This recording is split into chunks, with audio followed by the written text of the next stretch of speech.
Pag-ampo alang sa mga biktima sa kapintas. Alang dong Diyos, Diyos sa kalinaw ug hustisya. Ginoo namong tanan, palihog dungga kining pag-ampo nga ipaabot ko kanimo.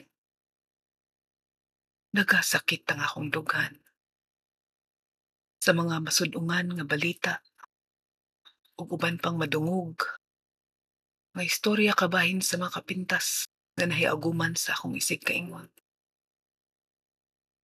Daghang mga bata o kahamtong o mga katigulangan ang nahimong biktima niini. Daghang may kiagom sa kadautan sa uban.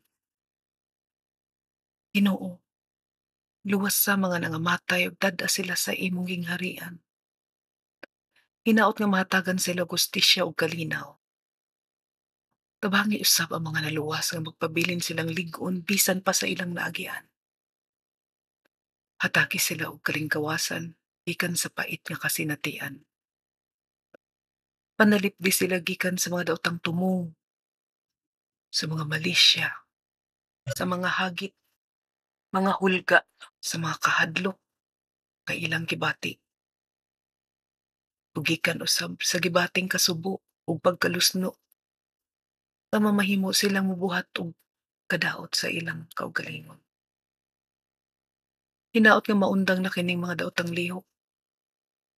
Hinaot nga maundang na ang kagubot nga nikitil sa mga inosente sa nagkalain-laing nasod sa kalibutan, bisan dinhi sa amo sa Pilipinas. Hinaot nga ang tanan mo balik nga na kanimo aron matagamtaman ang hingpit nga kaluwasan, ang kinabuhing walay katapusan. Uban kanimo sa imong gingharian. Amen.